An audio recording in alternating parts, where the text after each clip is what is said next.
Ah, c'est pas facile d'être vert. Que veux-tu dire?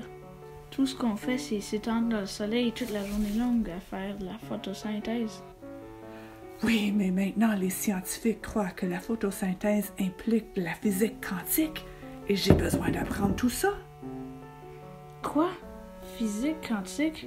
Quoi? Ah, c'est pas facile d'être vert. Il y a deux phases dans la photosynthèse, la phase claire et la phase sombre. La phase claire se passe seulement quand il y a de la lumière. C'est la partie biophysique dans laquelle la plante capte l'énergie du soleil et la transforme en énergie chimique.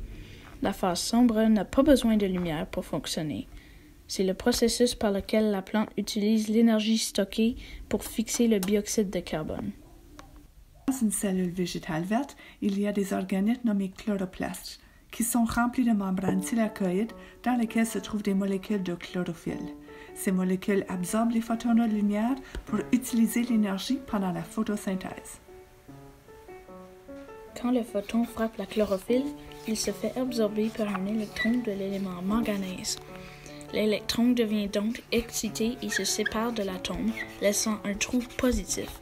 Cet ensemble s'appelle un exciton. L'exciton se rend ensuite à un centre de réaction où il délivrera son énergie. Oh, c'est pas étonnant que je suis toujours si fatiguée.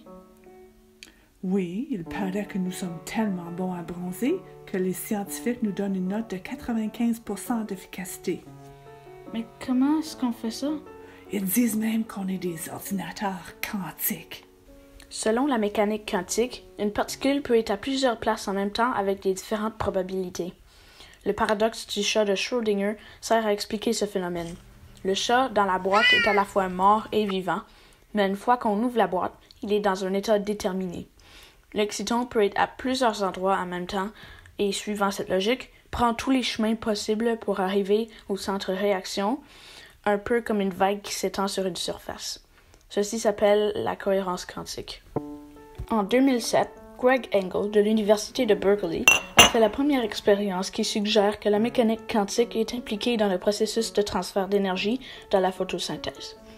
Mais cette hypothèse a été critiquée car les expériences de mécanique quantique sont faites dans des conditions d'isolation extrêmes, notamment des températures proches au zéro absolu et sous vide, ce qui est complètement différent de l'environnement chaud et chaotique dans lequel vivent les plantes.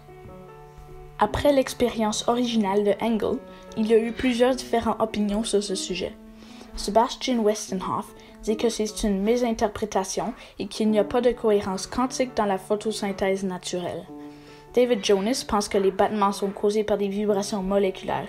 Dwayne Miller dispute la longueur de l'effet de cohérence. Ben alors, est-ce qu'on fait de la physique quantique dans la photosynthèse ou non? On ne sait pas encore.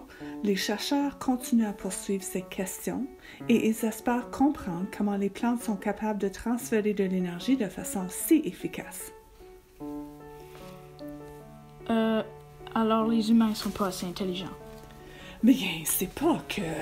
Allons... Ok, d'accord, tu as raison. Ils sont bêtes. Ils ne savent même pas qu'on peut parler et penser et utiliser des organettes de chloroplastes dans les arbres pour faire des géants ordinateurs quantiques.